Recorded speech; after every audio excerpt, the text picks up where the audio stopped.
সুকৃষ্ণ মণ্ডলী, মায়ের আমার স্নেহভাজনগণ, শাস্ত্রে লেখা আছে বসেন, জায়গা আছে তো ভিতরে। জগৎবন্ধু সুন্দর বললেন, পৃথিবীতে যত জন সকলেই বৈষ্ণবের অপরাধীর ভাগী শুধু আমি। তো এখানে দাঁড়িয়ে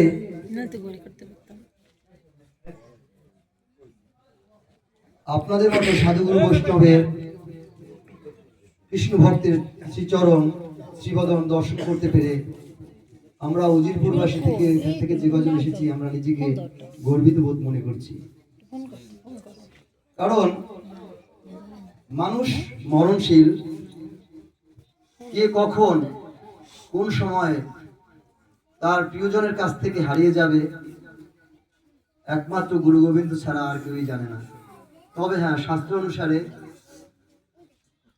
রাজা পরীক্ষিত মহারাজ তিনি জানতে পেরেছিলেন তার আয়ুষ্কাল কয়দিন আছে। তো এই দিক থেকে আমাদের ভাবতে হবে প্রত্যেকেরই যে 7 দিনের মধ্যে একদিন আমাদের মৃত্যু হবেই হবে। তবে বেদ বললেন ধর্মরক্ষিত রক্ষিতা, যিনি ধর্ম রক্ষা করেন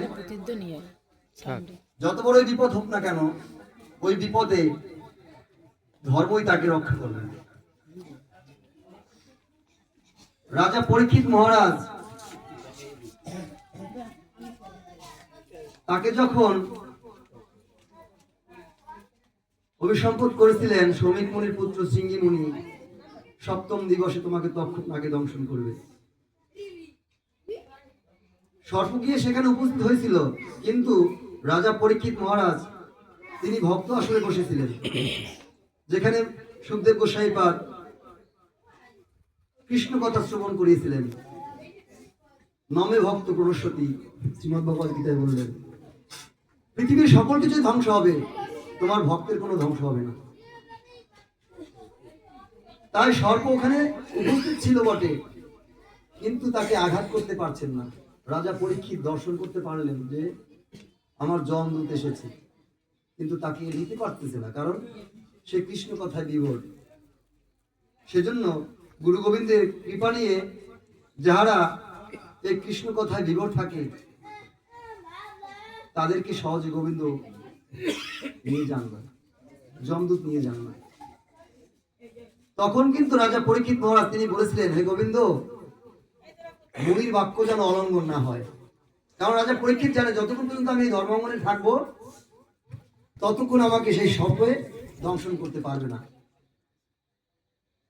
এত বড় রাজা, জ্ঞানী রাজা ছিলেন, যে দৃশ্য দেখে বললেন, হে গোবিন্দ, মুনির বাক্য যেন অলঙ্ঘন না হয়, তাহলে মুনিকে কেউ সম্মান করবে না। তখন কিন্তু তাকে আঘাত করেছিলেন। তো আমরা তো কেউ জানি না কখন কোথায় কোন সময় চলে যাব।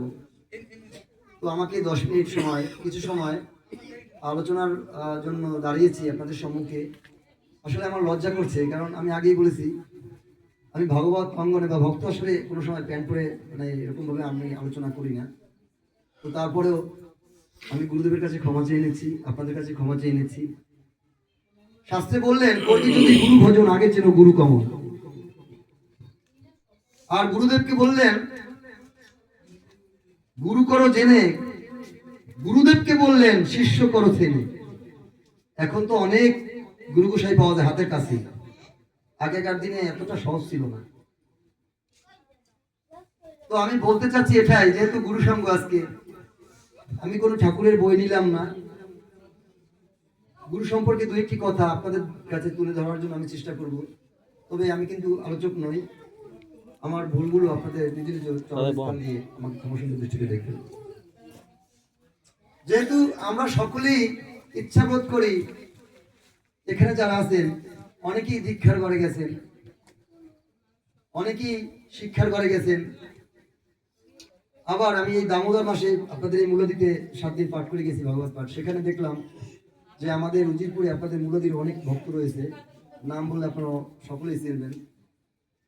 তো যাই হোক, আমি ওখানে দেখলাম যে সেখানে আবার কিছু আচারী বৈষ্ণব রয়েছেন, আপনাদের এখানে আমাদের ওখানে আছে। এই সব মিলিয়ে আমাদের গোড়া কিন্তু এক জায়গায়। আর গুরু হচ্ছে ভজনের গোড়া। ভজন পথে বলেছেন যদি যাও বৃন্দাবন সাথে নিয়ে 2-1 জন। আরে বৃন্দাবনে যেতে হলে গুরুর কৃপা ছাড়া রাধাকৃষ্ণ দর্শন মিলবে না। শ্রীমতী রাধারানী, আমরা যে দাদা ওই তুলসী আরতি করেছেন, এর নাম হচ্ছে বৃন্দে। তুলসী কৃষ্ণ প্রিয়াসী বৃন্দাজি মহারানী নম নম। তো এই তুলসীকে সেবা দিয়ে শ্রীমতী রাধারানী তারপরে কৃষ্ণকে লাভ করেছেন।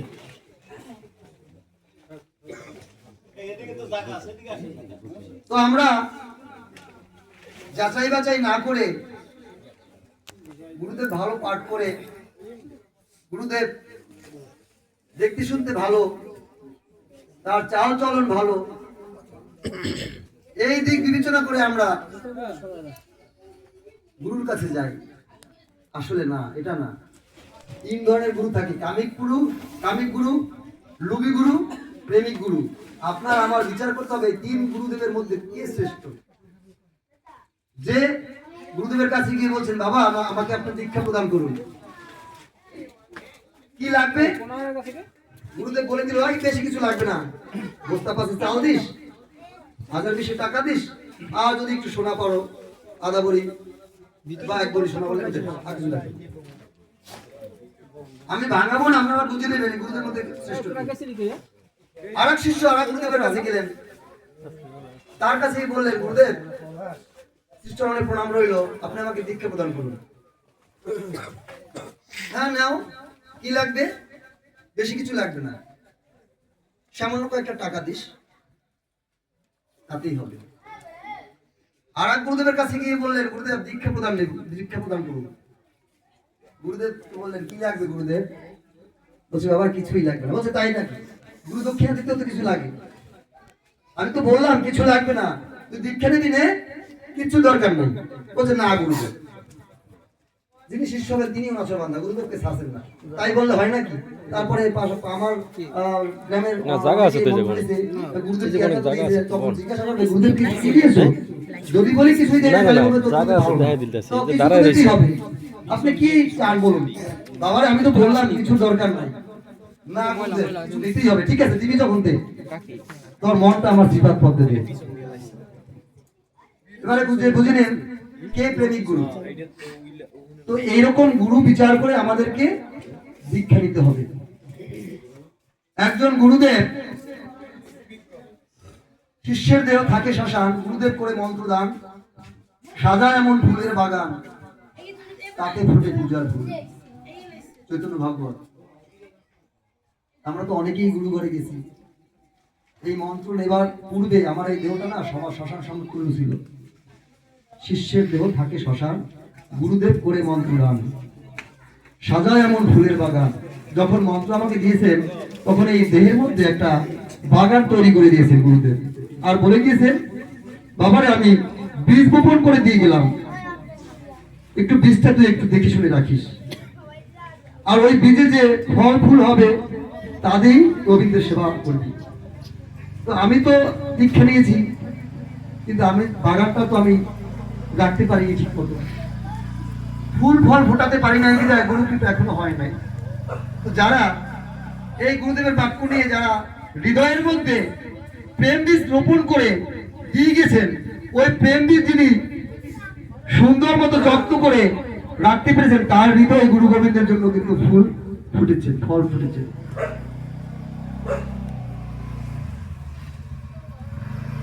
তো গুরুদেব একজন পিতা,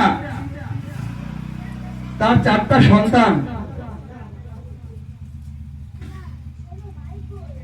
পিতা মনে মনে ভাবছেন যে আমি তো কিছুদিন পরে চলে যাব, কখন চলে যাব তাও তো জানি না, তবে আমার যে 4টা পুত্র সন্তান রয়েছে, আমার যত স্থাবর সহায় সম্পত্তি রয়েছে, আমি সমানভাবে ভাগ করে 4 ছেলের নামে উইল করে দিয়ে যেতে চাই, যাতে আমি জীবিত থেকে থেকে দেখে যেতে পারি যে না ওরা আমার জায়গাটা পরিপূর্ণভাবে রক্ষা করতে পেরেছে।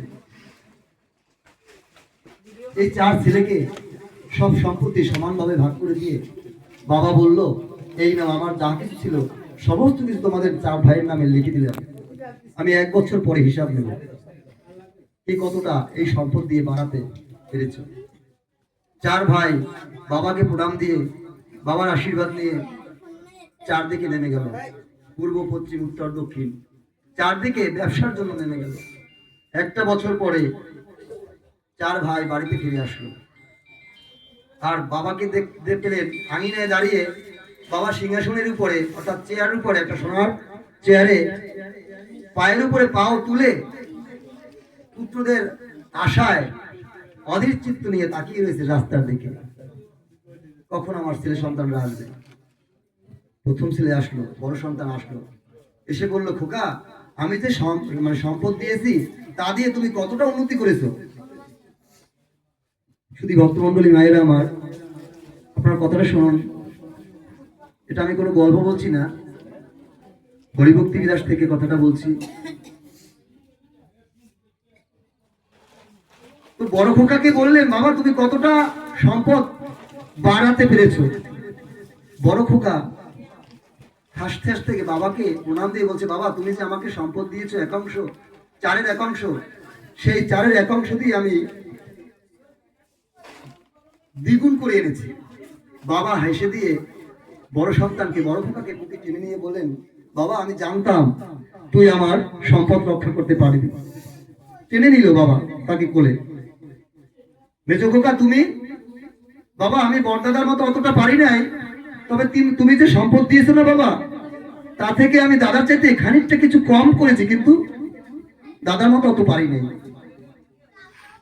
তাকেও পিতা আলিঙ্গন করে বললেন, বাবা আমি জানতাম তুইও পারবি, আয় পক্ষে আয়।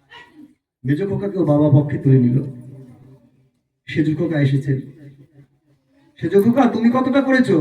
বলছে, বাবা আমি ওই 2 দাদাদের মতো পারি নাই, 2 দাদাদের মতো, তবে তুমি যে আমাকে 4-এর 1 অংশ দিয়েছো, আমি সেই 1 অংশই রক্ষা করেছি।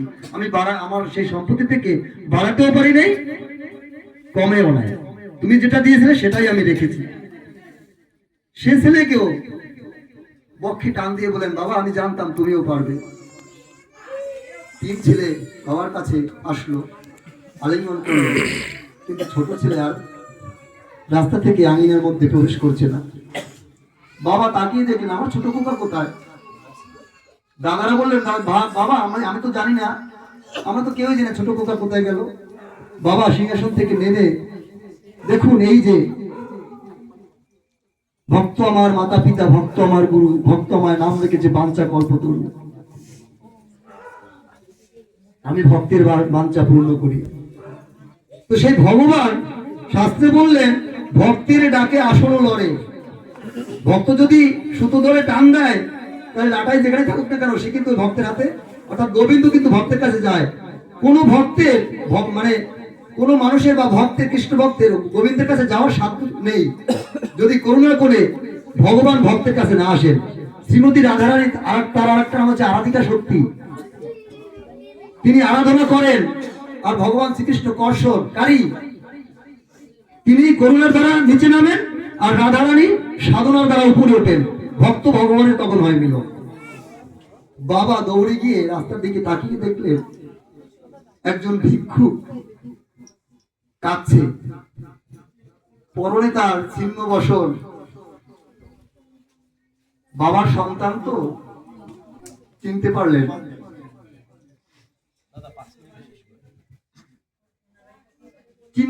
সন্তানকে। আমার গুরুদেব শ্রীমৎ আচার্য নন্দতুল্লাহ গোস্বামী প্রভুপাদ বরিশাল হাটকোলা মন্দিরে যখন পাঠ করে, তখন 50 বছর পরে দীক্ষা নিয়ে গেছে। 50 বছরের মধ্যে আর দেখা হয় নাই। গুরুদেবের সঙ্গে দেখা করার অনেক চেষ্টা করেছে, কিন্তু দেখা করতে পারে নাই। এক পর্যায়ে দীর্ঘ 50 বছর পরে বাবার সঙ্গে দেখা হয়েছে হাটকোলা মন্দিরে। বন্দনা শেষে তাকে ডাক দিচ্ছে, সুভাষ চক্রবর্তী তুমি এদিকে আসো। সুভাষ চক্রবর্তী ডাইনে বাই তাকায়। বাবা বললেন, হ্যাঁ আমি তোমাকেই ডাকছি, যে ডাইনে বাই তাকাচ্ছ তোমাকে ডাকছি। ওই লোকটি দৌড়ে গিয়ে বাবার চরণে পড়ে বললেন, বাবা আমি অনেক আপনার সঙ্গে দেখা করার চেষ্টা করছি, আমি ইন্ডিয়া গেছি, আমি যখন ইন্ডিয়া যাই আপনি তখন বাংলাদেশে, আমি যখন বাংলাদেশে তখন আপনি নেপাল, তখন আপনি মালদ্বীপে, আপনি কিভাবে দীর্ঘ 50 বছর পর আমাকে চিনতে পারলেন? গুরুদেব হেসে বলছে, বাবারে তুমি তো আমার সন্তান, আমি তোমার পিতা, সন্তান বাবাকে ভুলে যেতে পারে, কিন্তু পিতা কোনোদিনও সন্তানকে ভুলে না।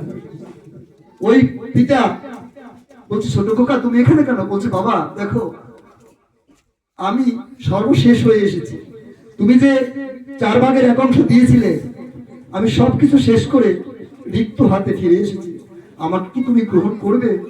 কেন করবো না বাবা।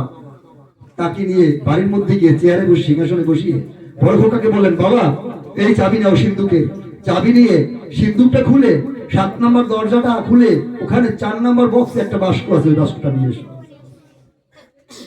সিন্ধুকের চাবি খুলে, সিন্ধুক খুলে সেই বাস্কটা বাবার হাতে এসে এনে দিল। আর সেই বাস্কটা খুলে দেখলেন কালো একটা পাথর।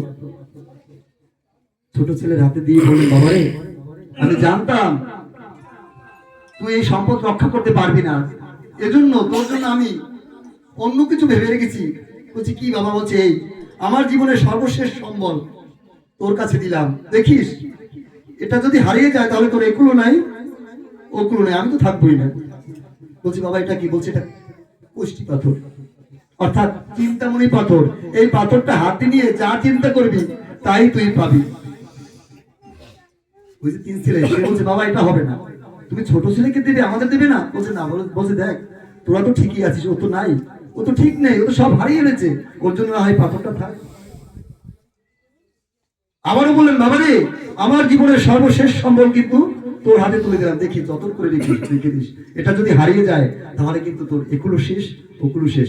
এবারে প্রশ্ন হচ্ছে এটা যে এই পিতাকে আর এই 4 সন্তান বা কে, আর ওই কোষ্ঠী পাথরটাই বাকি। এই যে পিতা, এই পিতাই হচ্ছে ভগবান বাসুদেব, ভগবান শ্রীকৃষ্ণ। আর যে তার 4টা সন্তান, এটা হচ্ছে 4টা যুগ, সত্য, ত্রেতা, দাপর, কলি, 3 যুগই অনেক ভক্তরা পার হয়ে গেছে, কিন্তু কলিযুগে চৈতন্য চৈতন্য বললেন, নাচিতে গাইতে জীব নরকে মজিবে। কেন এত ধর্ম অনুষ্ঠান করছি? কিসের জন্য?